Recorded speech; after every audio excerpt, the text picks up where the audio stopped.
Nah, ya, jadi kalau Anda beli ini, bapak yang punya anak cowok, ibu yang punya anak cewek harus baca buku ini, karena ini kisah nyata rahasia perubahan hati bapak dengan anak. Edukasi ini luar biasa. Sampai akhirnya ide hidupnya dia berubah. Nah itu bagian luar biasa. Kenapa Pak? Kok saya dulu marah sekarang enggak? Karena ini benih Tuhan itu ada dalam hidupmu. Anda nggak percaya? Kita lihat ayatnya. Yuk, 1 Yohanes pasal 3, lihat ayat ke-19. 9, sorry. 1 Yohanes pasal 3, lihat akan ayat yang ke-9.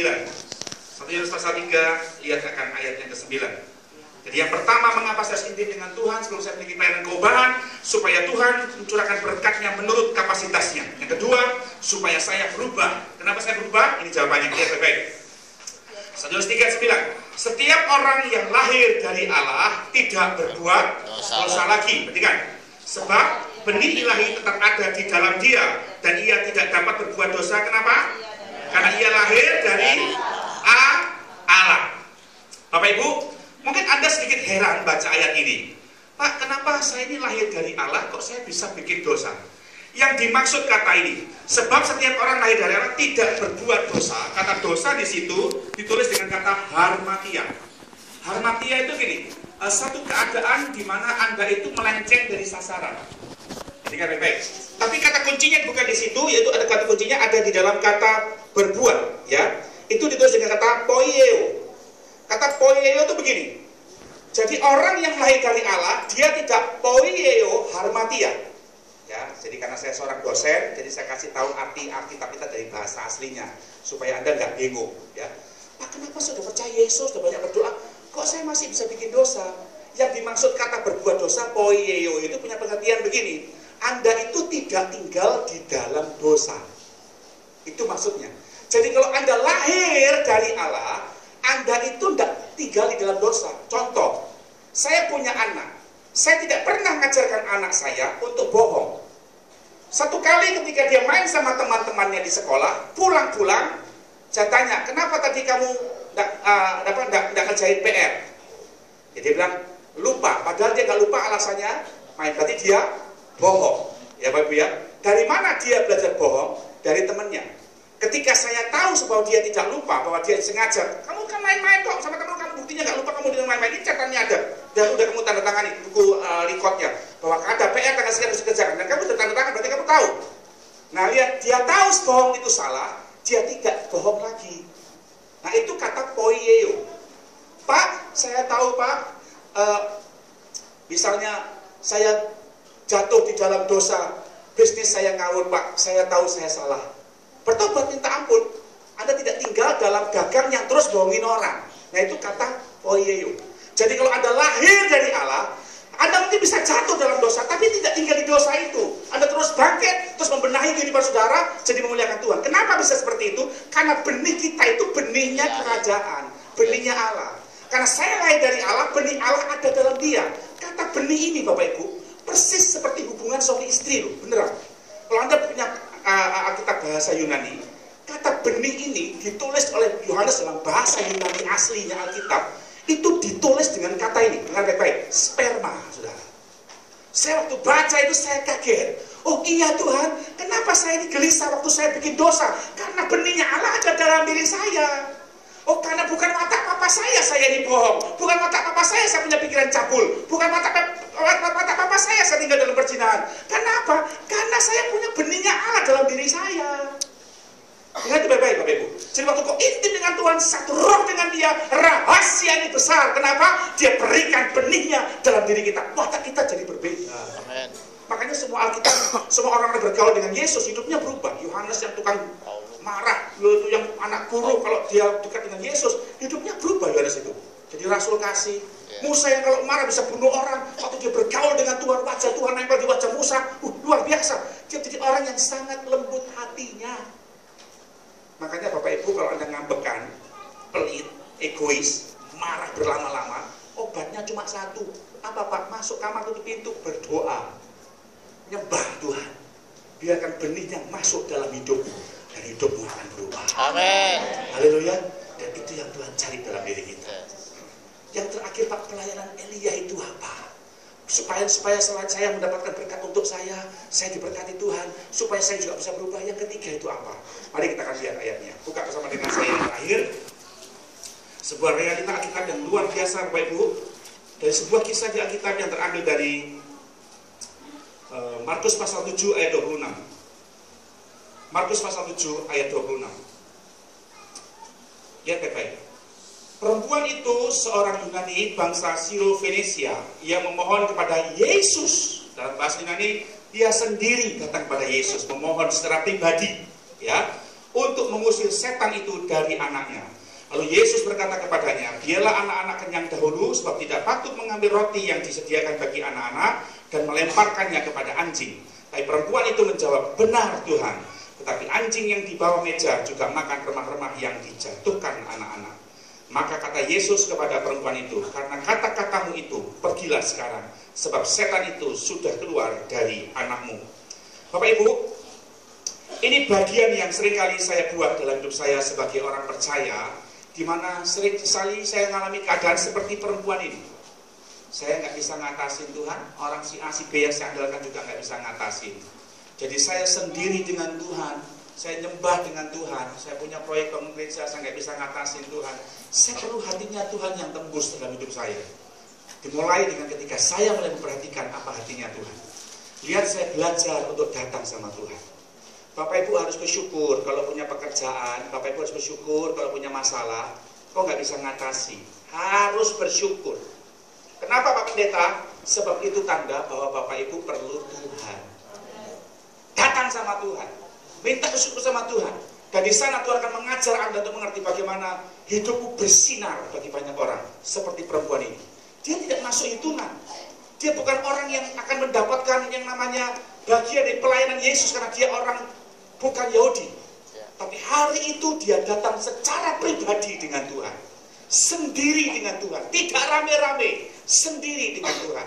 Dan dia memohon, sembuhkan anaknya. Saudara kekasih dalam Tuhan, ini satu bagian yang luar biasa, di mana ketika kau sendiri dengan Tuhan, saya suka kasih istilah ini, Bapak itu menggoncangkan sorga, menggerakkan sorga berbelas kasihan buat kita. Ketika hari-hari ini kau warnai harimu dengan banyak sendiri dengan Tuhan, nyembah. Tidak usah minta-minta, nyembah saja.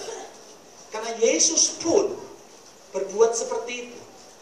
Dia ibadah rame-rame, iya. Dengan murid-muridnya, iya. Dengan orang banyak, iya.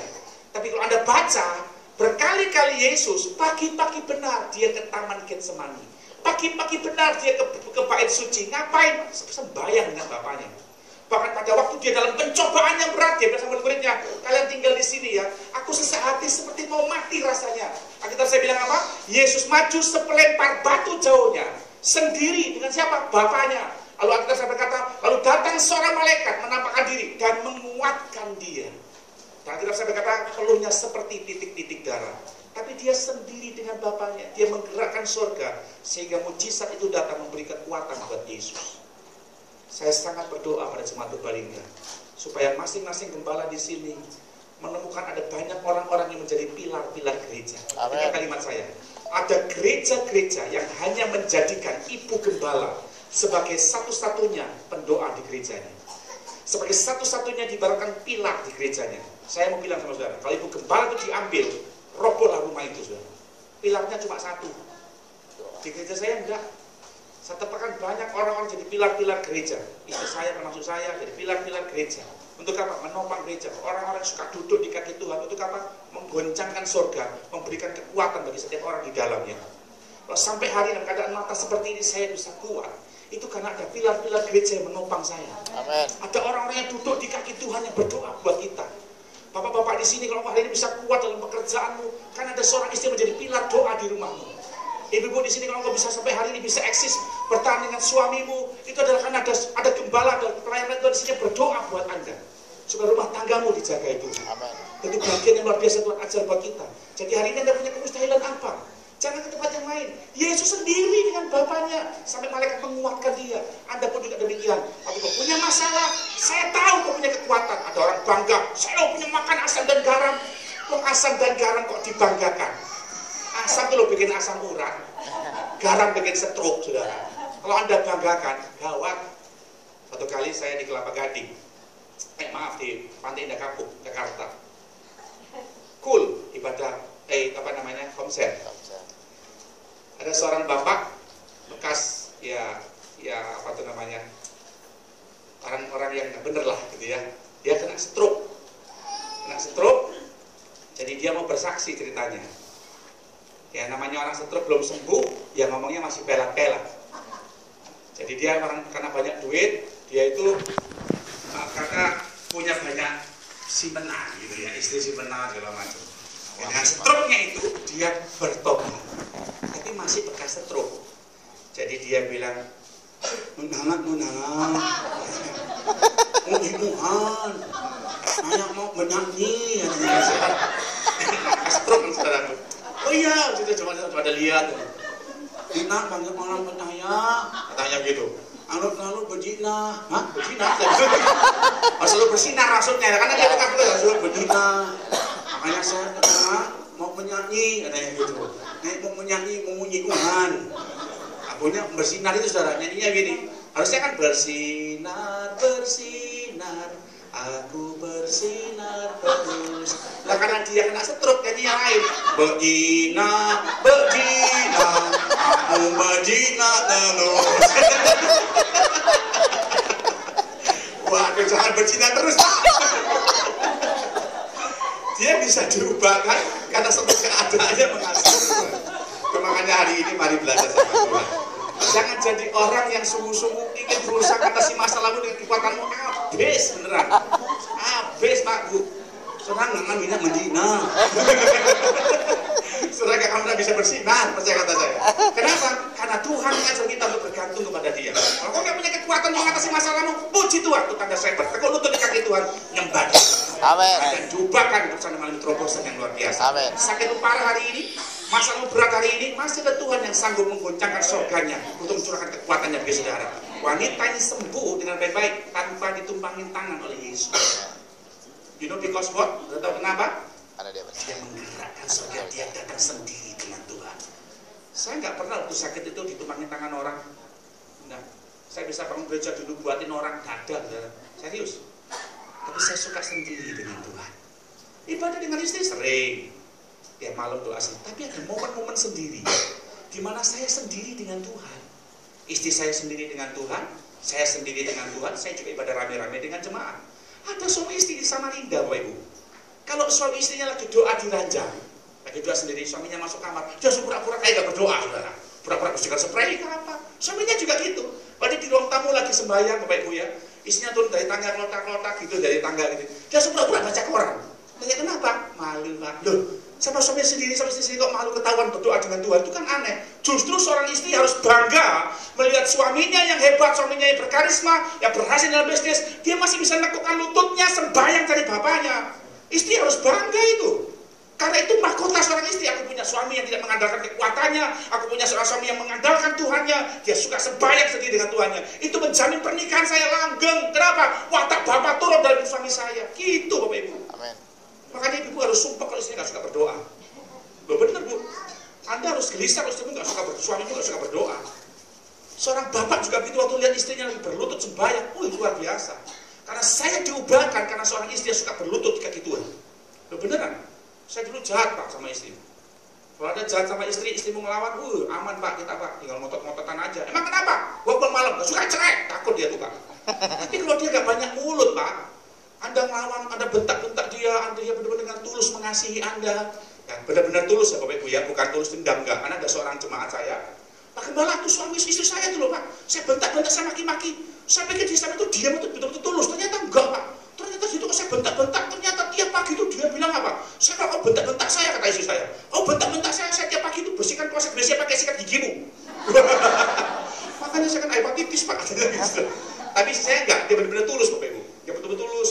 Jadi waktu saya kasar, saya marah dengan dia. Anda nggak sangka kan orang lembut kayak saya, bisa maki-maki istri. Itu saya dulu Bapak Ibu. Saya diubahkan karena seorang istri yang berlutut di kaki Tuhan. Dia sembahyang, dia berdoa, Tuhan, aku serahkan suamiku dalam tangan. Suka-sukamu ku perbuat apa dengan suamiku? Cilaka tuh Pak. Beneran tuh Pak. Saya kena cepat